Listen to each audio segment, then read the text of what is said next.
Guys আসসালামু আলাইকুম, সবাই কেমন আছেন? আলহামদুলিল্লাহ আমি অনেক বেশি ভালো আছি। একটা মানুষের কতটা শৌখিন বা শখ না থাকলে এত সুন্দর করে একটি বাসা তৈরি করতে পারে। আমার শ্বশুর অনেক বেশি শৌখিন মানুষ, তার শখের কোনো শেষ নাই। টাঙ্গাইল শহরে যেহেতু আমাদের বাসা জায়গা আছে, তো নিচে এটা 3 তলার উপর ফ্ল্যাটটা করা হয়েছে। নিচে র্যাঙ্কস সনি র্যাঙ্কসের শোরুম, আর উপরে অটোবির শোরুম ভাড়া দেওয়া, আর 3 তলায় আসলে সে ফ্ল্যাটটা করেছে।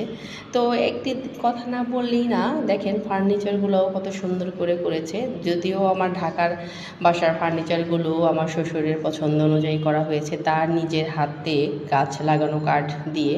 গ্রামের বাড়ি নাগরপুর, ওখানে তার হাতে বোনা অনেক কাজ আছে। আর এগুলোও তার নিজের হাতে সেগুন কাঠ দিয়ে করা ফার্নিচার।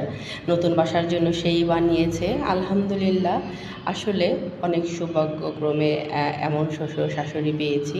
আর এখানে উল্লেখ্য যে এত আনন্দ লাগে, আমরা কিন্তু কেউ ঢাকা থেকে এসে কর্মের খাতিরে এখানে তাদেরকে হেল্প করতে পারি নাই। তারা দুজন অন্য একটা বাসায় ভাড়া থেকে এত সুন্দর করে স্বপ্নের একটি ফ্ল্যাট সাজিয়েছেন, ফ্ল্যাটটা করেছেন। এই তো আমি আমার রুমের সামনে থেকে, আমি ফ্রন্ট সাইডটা নিয়েছি, তো আমার রুমের সামনে থেকে রোডটা দেখছিলাম। এত ব্যস্তময় রোডটা, কারণ যেহেতু একদম প্রপারেই পুরাতন বাস স্ট্যান্ডে সংলগ্ন আমাদের বাসাটা, সনি র্যাক্সের শোরুম নিচে।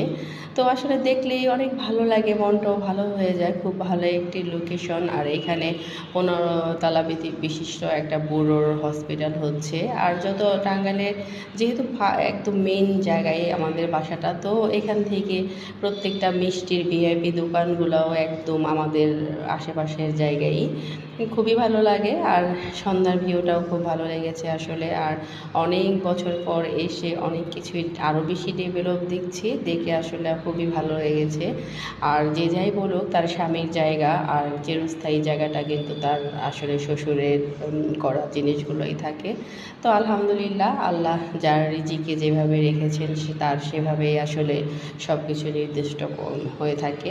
আলহামদুলিল্লাহ। আর 4 ভাই বোন একসাথে মিলিত হয়ে ঢাকা থেকে এসে তারা তো খুবই মজা করছে, গল্পগুজব করছে। এই তো আমার বাসার আমার রুমের বারান্দায় তারা গল্পগুজব করছিল, রাস্তা দিয়ে গাড়ি যাচ্ছিল সেটা দেখছিল।